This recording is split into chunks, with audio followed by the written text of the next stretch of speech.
அனைவருக்கும் வணக்கம். நம்ம டெய்லியும் prelims and mains point of வியூல கரண்ட் அஃபேர்ஸ் கொஸ்டின்ஸ் பார்க்குறோம். இன்னைக்கு என்ன கொஸ்டின்ஸ் இருக்குது அப்படிங்கிறத பார்ப்போம்.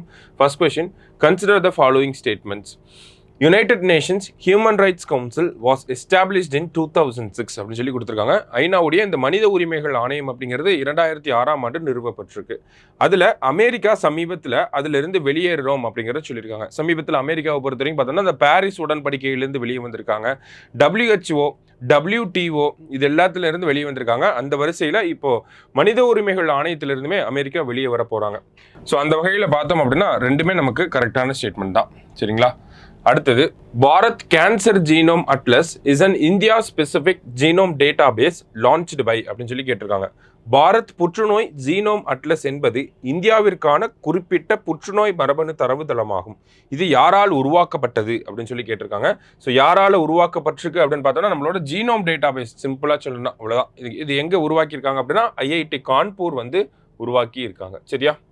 அடுத்தது, which cricketer has been honored with 2023-24 Colonel C.K. Naidu Lifetime Achievement Award by BCCI. BCCI அப்படின்னா Board of Control Cricket for India.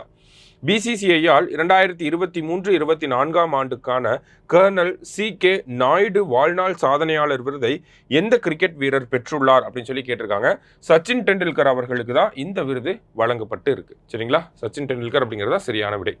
அடுத்தது, consider the following statements.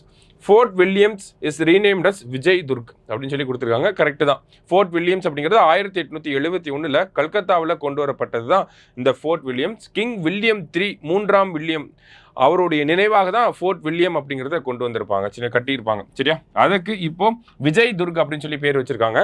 அந்த ஃபோர்ட் வில்லியம்ல இருக்கக்கூடிய கிச்சனர் ஹவுஸுக்கு Manekshaw House, General Manekshaw House அப்படின்னு சொல்லி பேர் வச்சிருக்காங்க. சென்ட் ஜார்ஜ் கேட், அந்த ஃபோர்ட் வில்லியம்ல இருக்கக்கூடிய ஜார்ஜ் கேட்டுக்கு சிவாஜி கேட் அப்படின்னு சொல்லி பேர் வச்சிருக்காங்க. சரியா? மூணுமே நமக்கு கரெக்டான ஸ்டேட்மெண்ட் தான். ஆல் ஆர் கரெக்ட் அப்படிங்கிறது தான் கரெக்ட் ஆன்சர். சரியா? அடுத்தது கடைசி கேள்வி பார்த்தீங்கன்னா, what is India's place in the list of countries most affected by climate change? காலநிலை மாற்றத்தினால் அதிகம் பாதிக்கப்பட்ட நாடுகளின் பட்டியலில் இந்தியாவின் இடம் என்ன அப்படின்னு சொல்லி கேட்டிருக்காங்க. இந்தியாவை பொறுத்த வரைக்கும் பார்த்தோம்னா 7வது இடத்துல இருக்கும். சரிங்களா? கிளைமேட் சேஞ்ச் பெர்செப்ஷன் இண்டெக்ஸ், அதில் இந்தியாவோட இடம் பார்த்தோம்னா 7வது இடத்துல நம்ம இருக்கும். சரிங்களா? அதிகமாக பாதிக்கப்பட்ட நாடுகளில். ஸோ இன்னைக்கு 5 கொஸ்டின்ஸ் பார்த்துருக்கோம். தேங்க்யூ.